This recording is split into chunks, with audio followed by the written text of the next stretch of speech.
Assalamualaikum warahmatullahi wabarakatuh. Waalaikumsalam warahmatullahi wabarakatuh.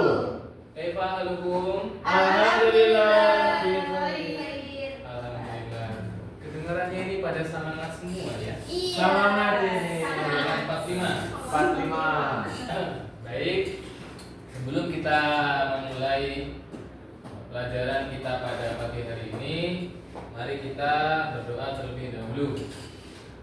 Bismillahirrahmanirrahim. Raditu billahi rabba wa bil islami dina wa bi Muhammadin nabiyyan wa rasulah. Rabbi zidni ilma warzuqni fahma. Amin ya rabbal alamin. Sebelumnya ada yang tahu nggak kita hari ini mau belajar apa?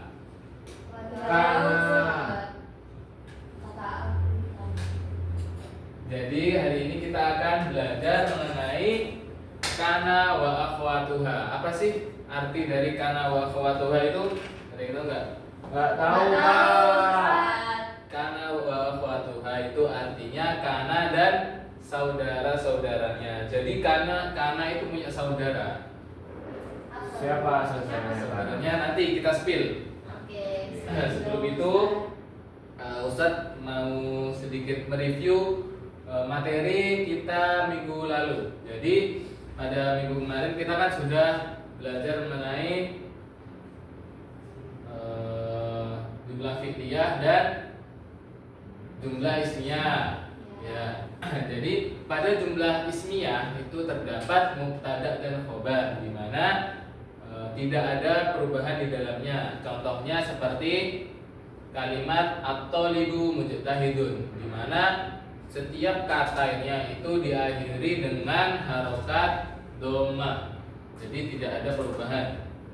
Karena itu salah satu contoh dari jumlah ismiyah. Nah, pada hari ini kita akan belajar bagaimana untuk membentuk jumlah ismiyah ini menjadi kalimat yang cukup berbeda dari jumlah ismiyah itu yang awalnya itu diakhiri harokat harokat dhamma, mungkin nanti bisa menjadi harokat fathah atau yang lain. Nah,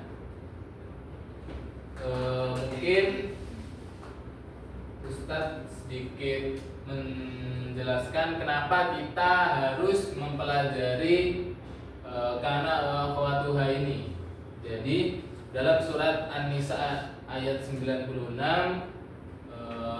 Allah berfirman wa kana Allahu ghafurur rahima, yang artinya dan Allah Maha Pengampun lagi Maha Penyayang.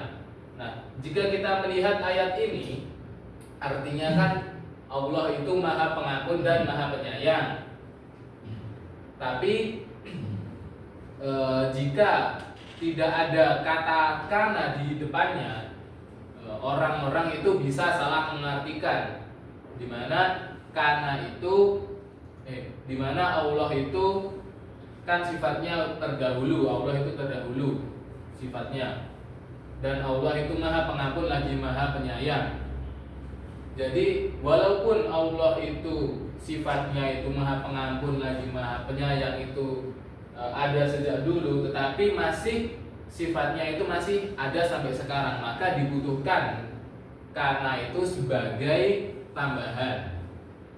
Gunanya untuk apa? Gunanya untuk menjelaskan bahwasanya sifatnya Allah itu yang Maha Pengampun lagi Maha Penyayang itu abadi sampai sekarang ini. Nah, itulah fungsi atau manfaat jika kita mempelajari kana wa akhwatuha ini. Nah, sekarang kita langsung masuk ke saudara-saudara dari kana wa akhwatuha. Nah,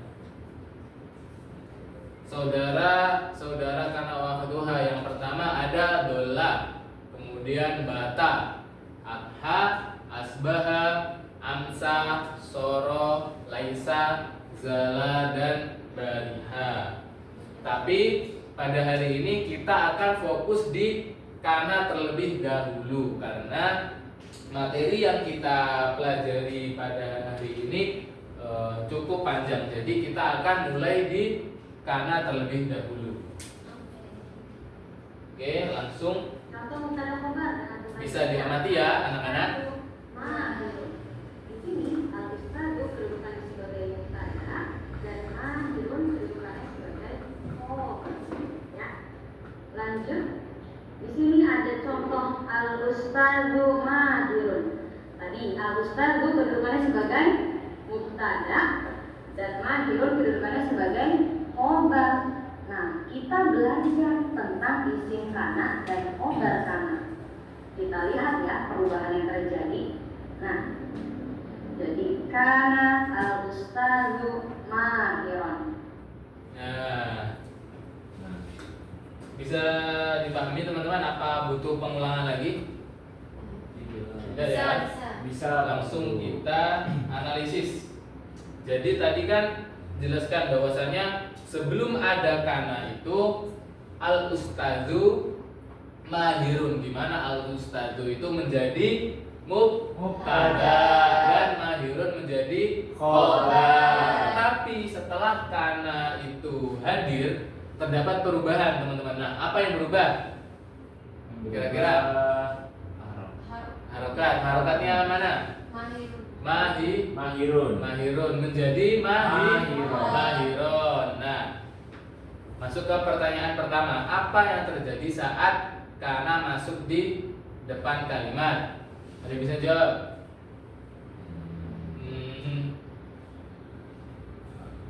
Kalimat. Nah, jadi yang terjadi ketika kana itu masuk di kalimat al-ustadu mahirun, terjadi perubahan di mana mahirun yang awalnya mahirun menjadi mahirun. Nah, itu perubahan yang terjadi saat kana masuk di depan kalimat.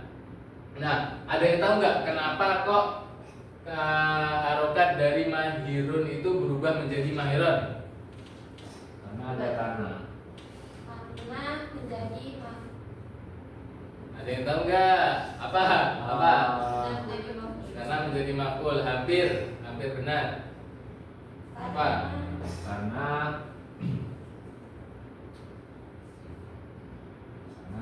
khobar kana. Iya benar. Jadi perbedaannya kalimat jumlah ismiyah itu ketika ada kana dan tidak ada kana. Ketika ada kana, jumlah ismiyah itu al-ustadu yang awalnya itu mubtada, dia berubah menjadi isimnya kana. Jadi kedudukan al-ustadu tadi itu bukan mubtada lagi, tetapi isimnya kana. Dan mahirun yang awalnya itu khobarnya al-ustadu, dia berubah menjadi khobarnya kana. Di mana khobarnya kana itu harus berharokat fathah.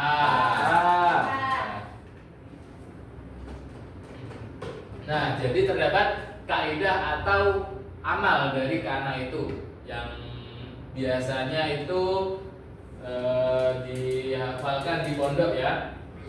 Ya, yaitu tarfa'ul isma wa tansibul khobar. Yaitu merofakkan isimnya dan menasobkan khobarnya.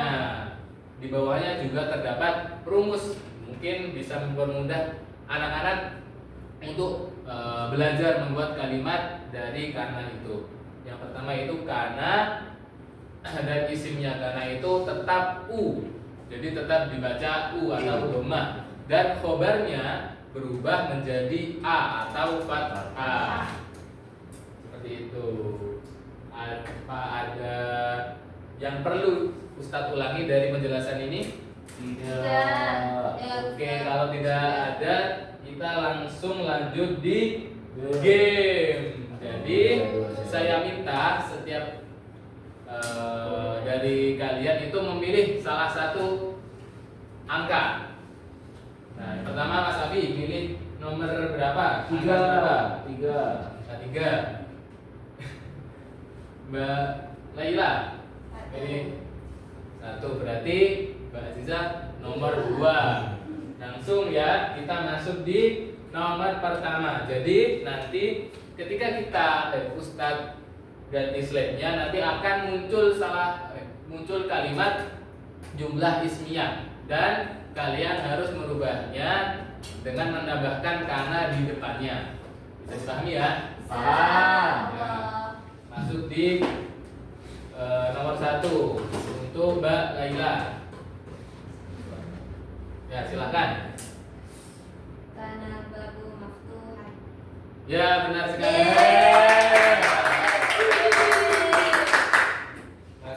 Lanjut di nomor 2 Mbak Azizah ya. Silahkan. Kana al-mudarrisu waqifan. Yeay. Lanjut di nomor 3 Mas Abi. Kanat Fatimatu maridota. Yeay. Saya rasa semuanya sudah paham ya mengenai kana wa ini. Nah, Ustaz sedikit review atau mengulang penjelasan yang sudah Ustaz jelaskan tadi, di mana kana itu masuk. Ketika kana itu masuk, subjeknya atau isimnya itu tetap berharokat dhammah atau u, dan predikatnya atau khobarnya itu berubah menjadi harokatnya fathah atau a. Bisa dipahami ya? Mungkin sekian dari Ustadz untuk pelajaran hari ini. Semoga pelajaran kita pada hari ini bisa membawa manfaat untuk kita semua. Amin. Mari kita berdoa untuk mengakhiri pelajaran pada pagi hari ini dengan membaca kafaratul majlis. Bismillahirrahmanirrahim.